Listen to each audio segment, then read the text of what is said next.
पूरे खांडला और झाबुआ के लोग आ जाते तो जगह नहीं मिलती, लेकिन तुमको ये सब ज्ञात रहे कि संतों के चरणों में वही पहुंच पाएगा जो संतों की रज को ग्रहण कर चुका है।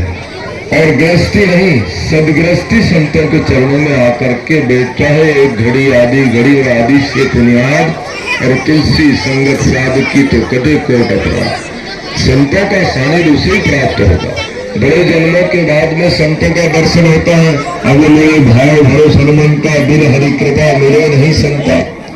संत बहुत मुश्किल से मिलते हैं, और जब संत मिलते हैं तो संत मिले इतना टले काल जाल यम चोट, और शीश झुकाए गिर पड़े लाख पापन की टोट। ऐसा संतों के सानिध्य से प्राप्त होता है। तो आज की ये जो प्रतिमाओं का अनावरण किया है, मूर्तियों की स्थापना की गई है, तो हम यहाँ किसी को स्थापना के लिए नहीं आए, वो तो खुद स्थापित है।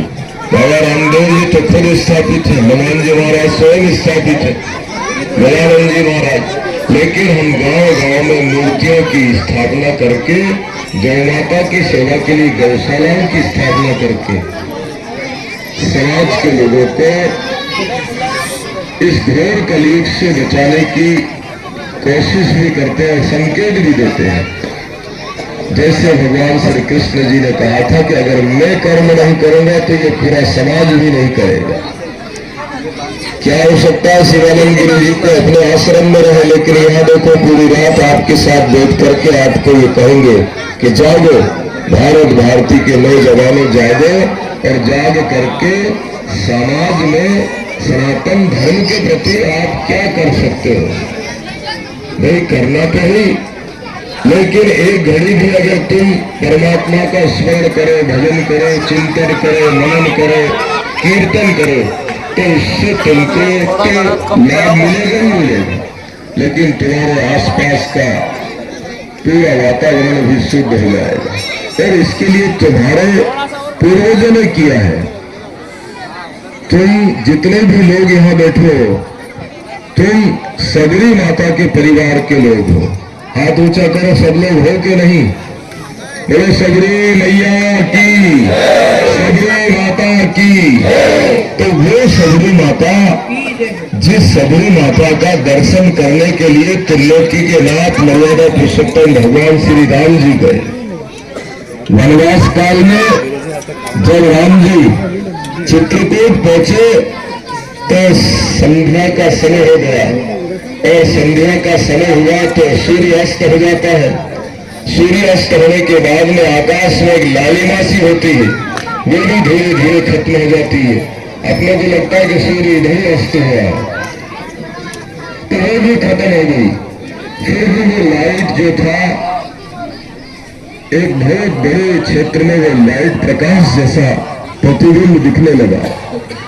तो मर्यादा पुरुषोत्तम भगवान श्री राम जी ने पूछा, बहुत जरूरी बात है, माताएं भी सुने इस बात को, भक्त भी सुने, कि वो आकाश में जब पूरा लाइट का जो प्रकाश होने लगा खूब तेज गति का, तो मर्यादा पुरुषोत्तम भगवान श्री राम जी ने कहा कि ये चित्रकूट है या कोई बड़ा शहर है? तो इंद्र के पुत्र जयंत ने पीछे खड़े थे, तो उन्होंने कहा कि नहीं भगवान, ये कोई शहर नहीं है। तो बोले फिर ये प्रकाश कैसे हुआ है आकाश में? तो बोले ये तो सबरी माता के तप का प्रकाश है, जो माँ सबरी तप कर रही, वर्षों से आपका चिंतन कर रही है, आपका मनन कर रही है, आपका हवन कर रही है, उसका तप का प्रकाश है जो पूरे आकाश मार्ग में दिख रहा है। तो भगवान मर्यादा पुरुषोत्तम श्री राम जी ने अपने चरणों से चरण पादुका निकाली और माँ सबरी को प्रणाम किया, और बाकी संतों से और भक्तों से ये कहा कि सुबह प्रातः काल मैं पंपा पर जाकर के सबरी को प्रणाम करने की कोशिश करूंगा। तो तुम सब लोगों के लिए कितनी बड़ी बात है कि सबरी ने तप किया था और अपने बालों से, केसों से झाड़ू लगाई थी कि मेरे राम आएंगे, मेरे प्रभु आएंगे, और मैं उनका दर्शन करूंगी, और वो जब आए तो उनके पांव में कोई कंकर ना लग जाए, कांटा ना लग जाए। ये अभी जो गाना चल रहा है ना कि भगवान आएंगे, मेरी झोपड़ी में राम आएंगे, तो ये सबरी ने कहा था, ये गोविंद गुरु जी का देश है, ये सती सूरमाल दास जी महाराज का देश है, ये मालजी महाराज का देश है।